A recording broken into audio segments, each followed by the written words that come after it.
Bonjour tout le monde. Bonjour tout le monde, j'espère que vous allez nous entendre. Comment on dit en italien?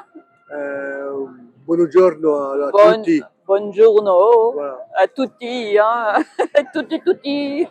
Alors une nouvelle vidéo après waouh, pas mal de mois d'arrêt. Eh ben, depuis le mois d'avril. Depuis qu'on est rentré du Maroc, on est rentré en France, on a retrouvé la famille, les enfants, les amis, la musique. Et puis aussi l'envie de faire un break sur YouTube, voilà, avoir un peu plus de temps pour nous. Oui, puis il n'y avait pas forcément grand-chose Pas de contenu. Il n'y avait pas de contenu, voilà. Et là, on est reparti en voyage depuis début novembre. Vous allez le voir dans cette vidéo d'aujourd'hui. On dit pas où on est.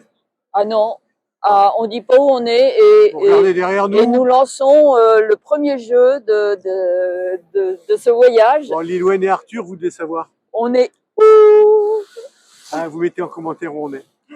Dans la vidéo, cette première vidéo de ce nouveau voyage, vous allez nous voir passer la frontière de la France et l'Italie après un long périple en France. Je vous expliquerai un petit peu ce qu'on a fait.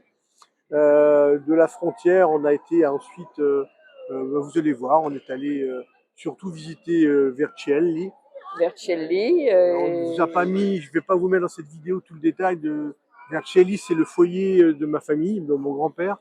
Mon grand-père était italien, donc je suis retourné après 40 ans revoir ma famille italienne. Donc on a passé plusieurs jours avec eux. Donc ça, je ne voulais pas filmer.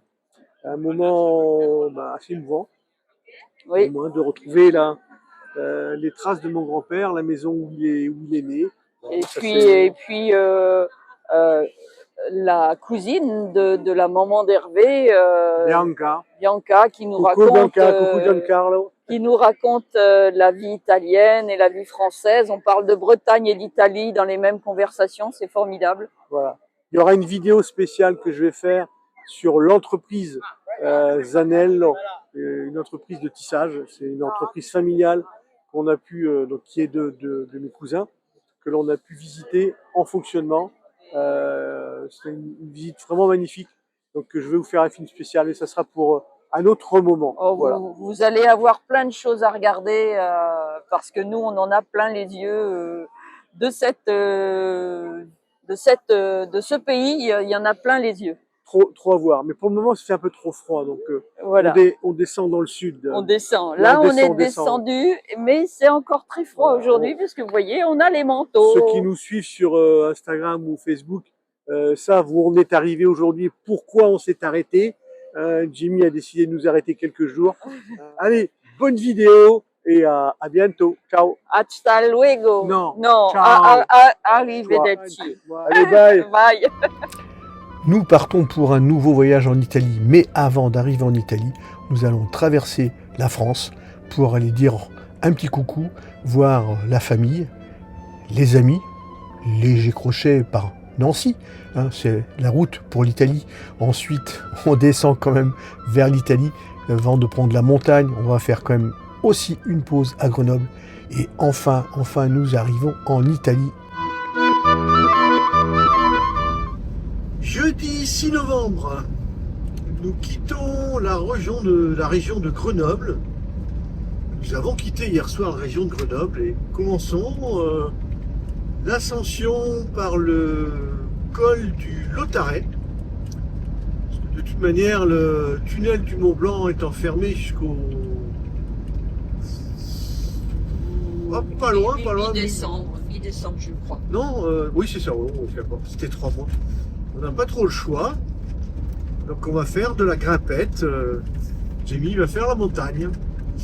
Et objectif, c'est de passer la frontière et d'être en Italie ce soir. À suivre, en tout cas les paysages d'automne sont magnifiques. Les couleurs du jaune, du orange, du rouge, du rouille, des traces de vert. C'est tout beau. On arrive pas loin du col du Lautaret, à 2200 mètres, je crois. Là, on est à 1900 mètres. Est-ce que c'est ça? 1945. 1945 mètres. On continue à grimper. Ouais. Et voilà, on vient de là. 2096 mètres. On a la neige.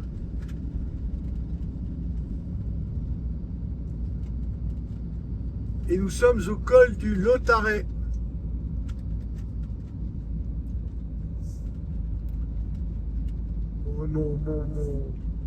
Mon GPS il dit 2100, mais c'est majeur de quelques mètres. J'ai pas vu le panneau. Col du Lautaret là. Ah, mince. Et maintenant on redescend. Et ben Jimmy s'est très bien comporté. Il a porté ses 3,5 tonnes vaillamment. Alors par contre la jauge d'essence elle descend toute seule. On vient de passer le col du Lautaret qui est là. Et c'était tellement beau que j'ai pas eu le temps de faire de petites vidéos. Je tourne. 2080 mètres. 2080 mètres. Ah, et l'Italie, c'est par là. Droit devant. Et sous, non. Il n'y a personne. Nous venons de passer la frontière à Montgenèvre. Et là, nous allons rentrer en Italie. Voilà, le panneau italien. On s'arrête pour faire une photo.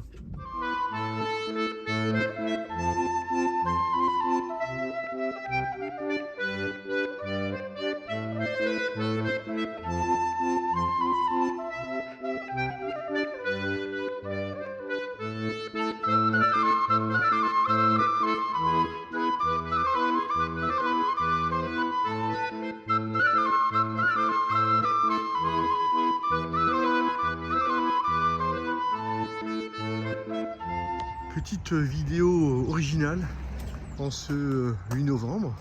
Nous sommes dans la petite ville italienne de Rovensenda. Et je vais vous faire une visite du cimetière. J'étais vraiment très surpris. Ce ne sont que des... On va se faire discret. Que des maisons, des constructions. Et des chambres mortuaires qui sont tout aménagées. Elisabeth fait comme moi une petite vidéo pour vous montrer la taille. C'est des constructions splendides. Particularité, aucun corps n'est enterré. Tous les cercueils sont montés les uns sur les autres. Là, on va bien le voir là, sur la Famiglia Veri. Voilà, vous avez 15 cercueils qui peuvent être stockés. Des grands mausolées par famille. Alors ceux qui n'ont peut-être pas les moyens, hein, il y a les toilettes de ce pays, tout un mausolée. Alors, au départ, je pensais que c'était des caveaux pour des urnes. Non, ce sont des caveaux pour des cercueils qui sont tous mis les uns sur les autres. D'ailleurs, là, vous allez voir, il y en a un qui est en cours de préparation, entre guillemets. Et puis après, photo, nom des gens et des fleurs. Et c'est partout comme ça.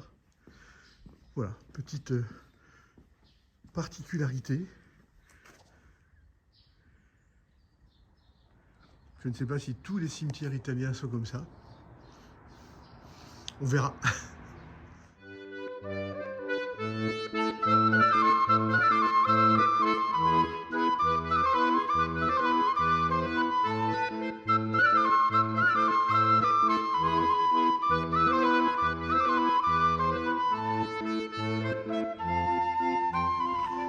Dimanche 9 novembre, petite promenade à Riccetto. C'est juste à côté de Bielle, là. Donc on est toujours dans le nord de l'Italie, dans mon fief familial, entre guillemets. Et là, c'est une cité médiévale, voilà, entièrement close, qui date du XIVe siècle. Mais comme la nuit tombe très vite, on n'a pas réussi à arriver avant plus tôt, parce qu'on était en montagne. Donc on va faire une visite de nuit. Ce qui est à peine 17 h et la nuit tombe. Waouh! Ça fait comme un souk, les petites portes.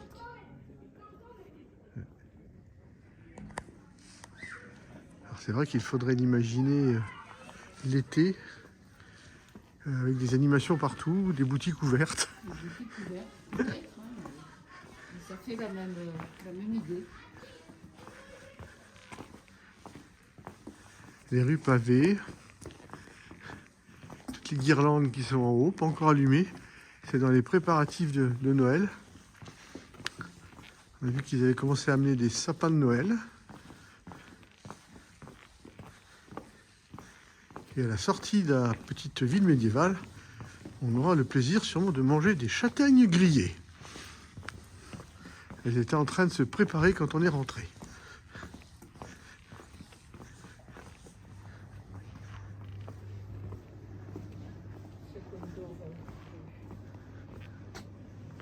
On voit tout au loin les Alpes. Sûrement le Bielomonte, la montagne où on était ce midi.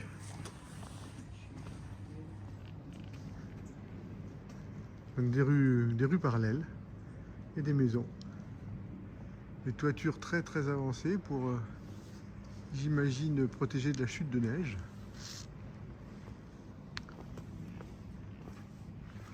Il y a des tours au chaque coin de la ville carrée.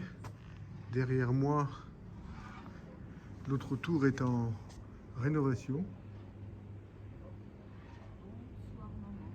Voilà, voilà, du haut des remparts de la citadelle, les Alpes. Donc on était là-haut cet après-midi. Un petit panorama dans la brume, la nuit qui tombe.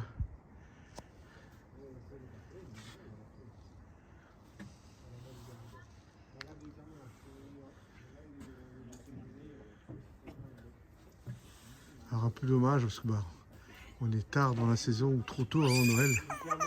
Donc il n'y a aucune animation dans la cité médiévale. Ah, la mère Noël est arrivée. Allez, fin de la petite visite. On regrettera pas d'animation.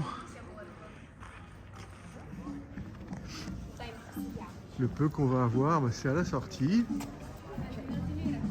Où ils sont en musique, alors pas du tout d'époque. Hein. Une petite fête, on cuit les châtaignes. Voilà.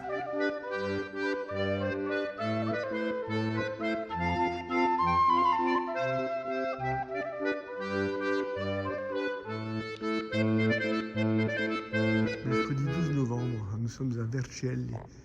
Et nous visitons la cathédrale qui est pour nous très impressionnante. On a pris du temps parce qu'il y avait un enterrement qui se terminait. Impressionnante dans son architecture. Ses piliers, elle a été rénovée en... Oh, l'organisme nous l'a dit, mais j'ai oublié la date, mais c'est en 2000, quelque chose comme ça, ils ont entièrement refait. Regardez ce chœur. Je n'ai jamais vu de Christ comme ça.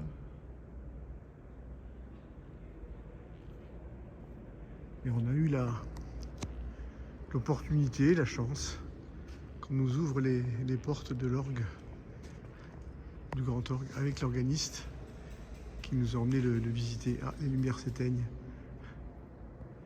Donc c'est un orgue double. Une petite chapelle située autour de la grande basilique.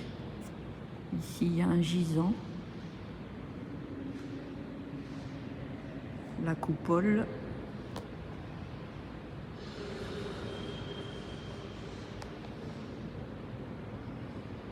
Je reviens ici. Comme des petits balcons. Comme un théâtre. Là aussi, il y a un balcon. Hop. Avec des inscriptions. Mais je vais faire demi-tour au gisant pour arriver dans la grande cathédrale. Donc je parle doucement parce qu'il y a un enterrement aujourd'hui. Alors, la coupole.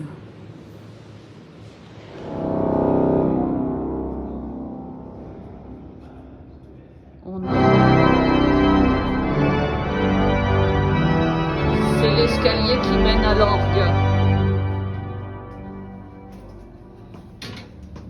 Un tout petit escalier.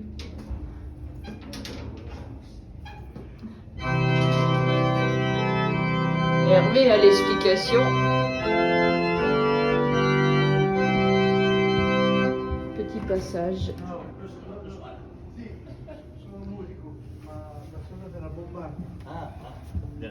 Sì, sì.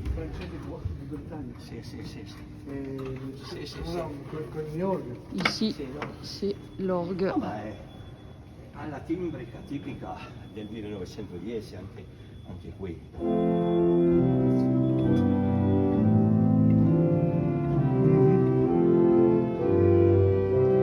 De l'autre côté, on ne voit pas bien, il y a un autre orgue.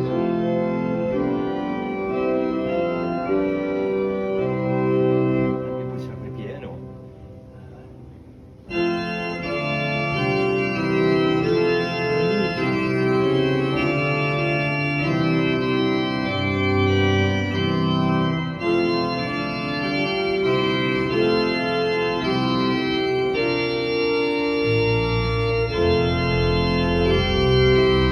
Questa è quella originale. No, aspetti, no. Questa qui è quella originale.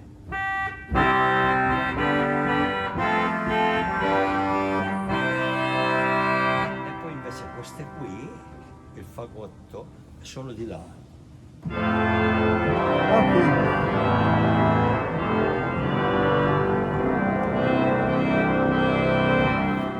Oh, Sì, e poi mettendole assieme, insomma, l'effetto c'è il 32 piedi, il pedale con la gran quinta. Basso profondo.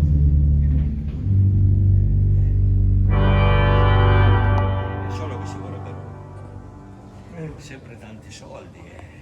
magnifico. 146. 1956. La canna centrale dietro è firmata dagli organari, Fratelli Serassi, Bergamo, 1846. Sì. E insomma, acusticamente non rende tanto in cattedrale. La via della cupola.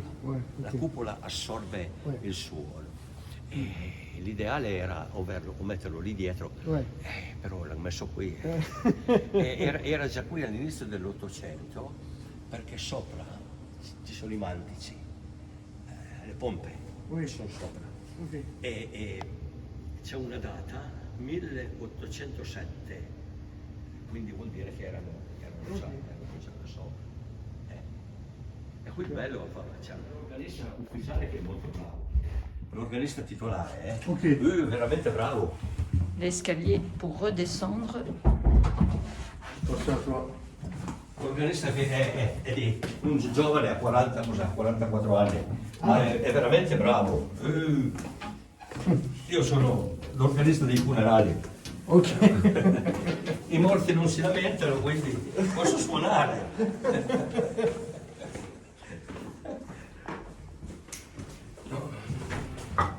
Grazie. Vedete, in cattedrale c'è un altro orlo, c'è un secondo orlo. On était donc là-haut. Il y a un autre orgue dans la cathédrale. Donc la cathédrale, la coupole, magnifique.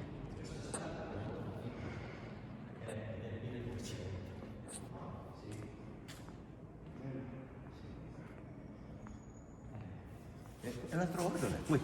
No, è molto bello.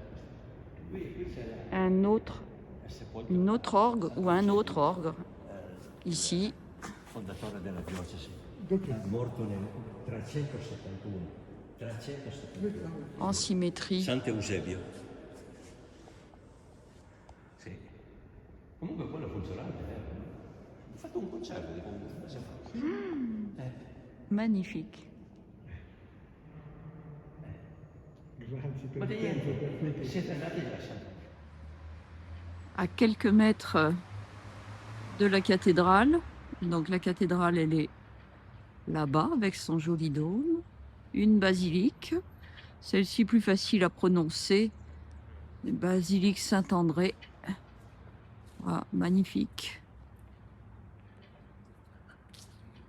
Avec des jolis motifs, des colonnes blanches. Voilà, on continue la visite.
Attenant à la basilique, il y a un cloître.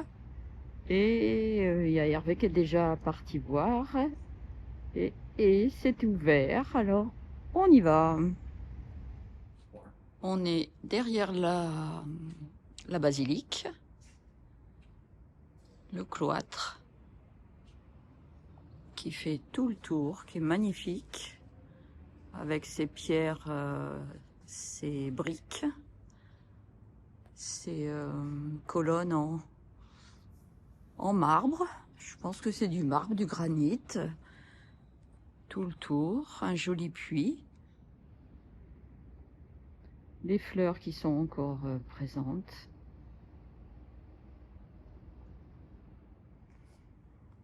Un autre tour sur le clocher.